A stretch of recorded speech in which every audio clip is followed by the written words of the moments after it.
The Untouchable True School Sports Empire proudly presents something the boxing game's been missing. Hey, what's going on? It's your boy BT, and I came here to talk some boxing with the thousands of True School Sports subscribers. Now, this is the official post-fight review for Joseph Parker versus Junior Fa. Joseph Parker scores a wide unanimous decision in what really was a close fight that could have went either way. I personally scored it 115 to 113 in favor of Joseph Parker.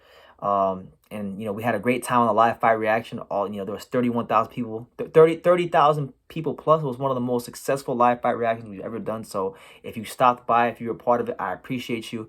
But as for the actual fight itself between Joseph Parker and Junior Fa, it's interesting because it was a tale of two fights. To me, at least, it was a tale of two fights.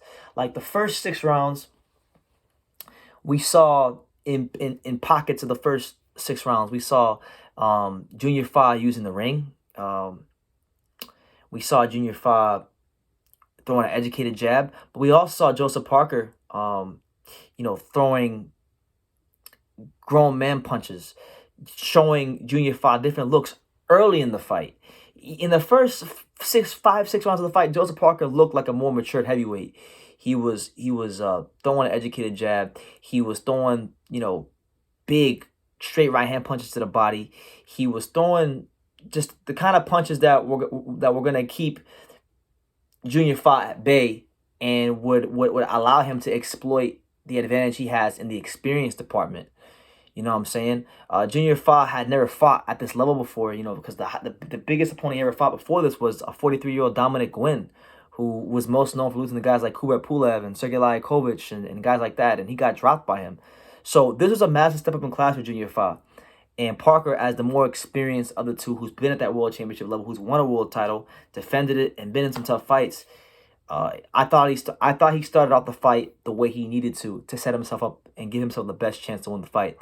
Now, in the second half of the fight, I think Junior Fa began to seventh round, eighth round, he began to really, you know, develop some confidence. He stopped the momentum of Parker a little bit. Strategically started using clinches, and you know gave himself the best chance to win moving forward. But like it got to a point. Okay, there's a difference. There's a difference in boxing between using strategic clinches and just clinching because you do have no composure in the pocket when a fighter closes the gap. And the more this fight progressed, I think what Fowler was doing was the latter. He had no anytime Parker closed the gap or threw punches, he'd either step in a straight line backwards or he'd tie him up. He didn't have the wherewithal or the skill set or the composure to slip the punches, block, and counter off of them. He had to always hold as a last resort or better yet, a first resort to not get clipped by the Joseph Parker punches. And I believe, look, with Junior Fa, there's a lot of positives he can take from this fight because he went 12 rounds with a former world champion and a ranked heavyweight in Joseph Parker with a lot on the line.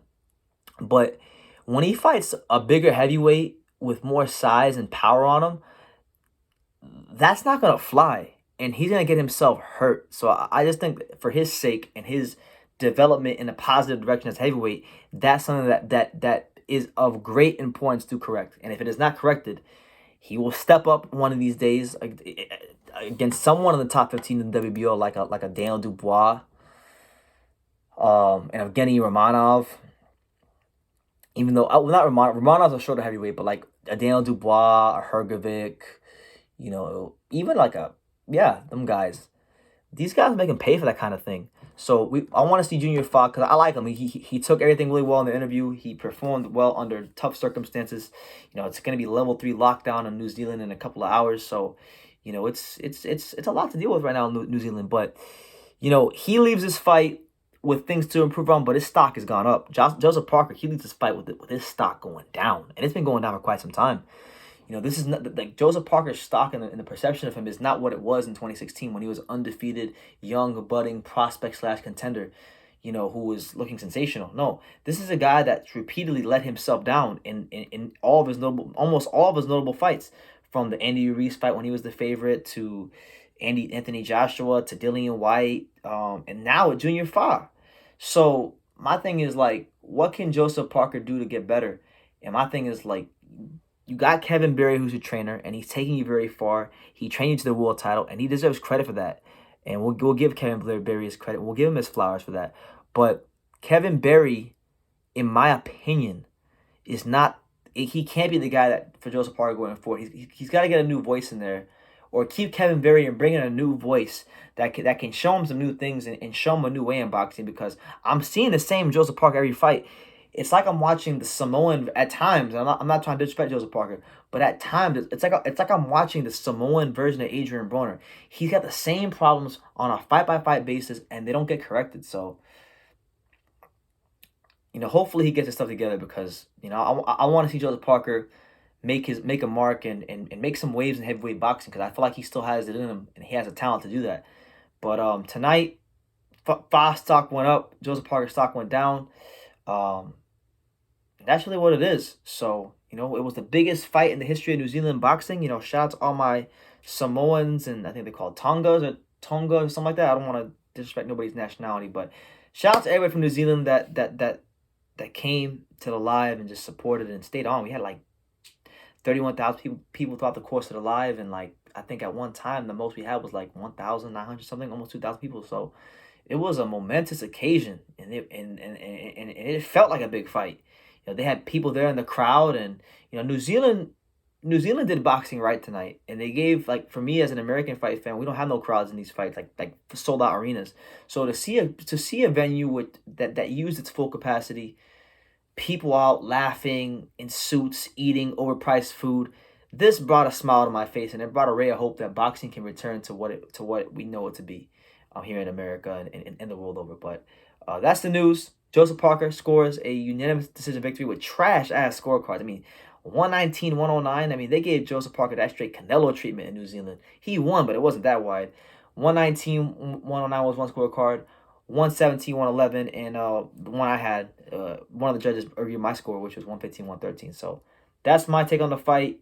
You guys can leave yours in the comments down below.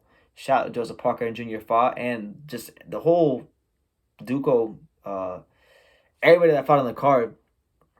I was surprised with how much I actually enjoyed this card. I didn't think I was going to enjoy this card that much. It was my first time watching a New Zealand boxing card from start to finish. So New Zealand boxing, a lot of robberies, a lot of corruption on the card. That's boxing. At least I know it's not an American thing, just an American thing or a British thing. It's an everywhere thing. It's even New Zealand. So I'm going to leave it at that. You guys leave your comments down below. Take the time to subscribe. But like I say in every single one of these videos, you can love me or you can hate me. But I'm just a kid from Daniel. So until next time, take care, guys.